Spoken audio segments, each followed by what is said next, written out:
I'm back, you guys. Woo! I missed doing these. I missed you guys. For 30 days I did a live, and then was it like 2 days, 3 days I didn't? So I'm doing this today because something has come up that I feel super, super fired up about right now. It's just going to be a short and sweet little truth bomb.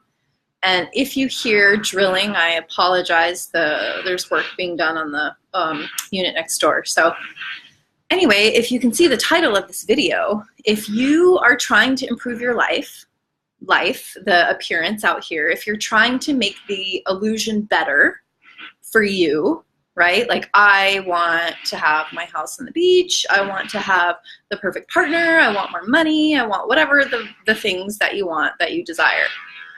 You're still always going to be on a treadmill, right? Even if you take yourself out of, like, say, the corporate or the 9 to 5 or whatever. And I've talked about this before. It's the wanting that creates the suffering, right? So when you want stuff and things and your life to look a certain way, and when you have attachment to your life looking a certain way, you're basically always going to be miserable because you're still going to be on that treadmill trying to get something, right? And then you have to be really honest with yourself. Why am I trying to get? Hi, Sherry. Hi, Mom.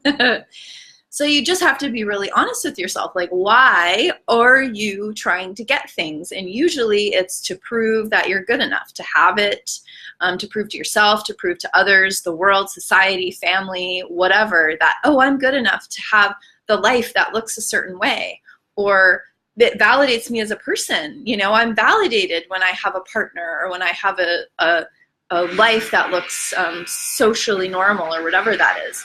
So you just have to be, it's getting loud, the drilling is getting loud. You just have to be really honest with yourself, because you can choose to follow and honor your calling for why you're here on this earth, for why your soul actually came here. You can choose that at the sake of wanting things and wanting the appearance to look a certain way and wanting your life to be something from here. Or you can choose to want the things and the appearances and all of that at the sake of your calling. You cannot have both. You have to give something up. Either you choose your calling and you don't care what your life looks like, and you know when you choose your calling and when you choose your soul that of course everything's going to be fine and work out and you're going to have a beautiful, joyful life that's going to flow, but it doesn't mean that it's going to look a certain way. It is manifestation in a way, but it's different than we think about manifestation, like with the law of attraction. Like saying, I want the red Ferrari, and then I'm going to visualize and do whatever I can to get that. Why the hell do you want the red Ferrari? Because you think it's going to make you feel a certain way, look a certain way to other people, you know, that it's going to give you that validation. It's not really what you want. Really what you want is to be fulfilled, is to be peaceful, is to be happy and content inside, right? It doesn't matter what the outside looks like. So when you can think of the most magical and beautiful moments of your life, I want you to think of one right now where you were just your heart was so open, you felt in flow, you felt connected to source, to who you are, to all that is. I want you to think right now about that moment, whatever comes up for you.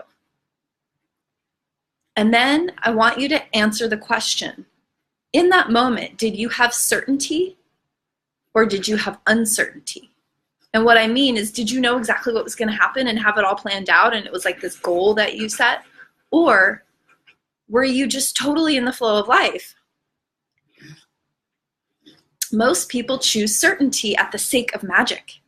They think, I want this magical life of all these magical moments. But then they choose to have comfort and certainty. And whenever you choose comfort and certainty, you're not choosing source. You're not choosing your calling. You're not choosing to live, to let source move through you. And you will be miserable and you will be unhappy. And no matter how much bliss you get from the external world and how many moments of happiness you get from your partner or your kids or, you know, money or the new car or the vacation, it's not going to fulfill you inside. I'm really like fired up about this. You can probably tell. It's just, you know, people, like humans, we're so weird. We like want, you know, well, you're not a human, you're not a person, but you think you want all these things and you strive so hard to get them. And we use spiritual practices to do this. Law of attraction and all these things. We're like, yeah, I'm going to have the epic life and the perfect life.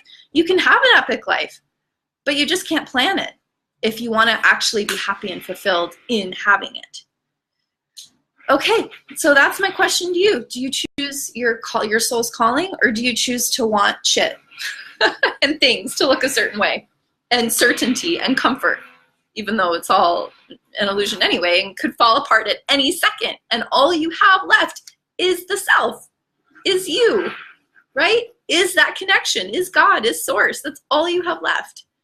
At any moment, all these things out here change and shift so often. Why would you stake your happiness on on attaching to any of it? Why would you stake your happiness on that when you can stake your happiness on knowing that you're following what you came here to do? So that is my, I guess my dream for humanity, you know, that we can all wake up and stop wanting a bunch of stupid shit. Okay, I love you guys. No matter what you want, no matter if you choose to want the things and all the life and all that, there's no judgment in that. I love you. There's unconditional love for all of it. It's not wrong. It's not bad. It's just, what do you choose? What are you here for? And you get to decide that. That's the beauty of free will.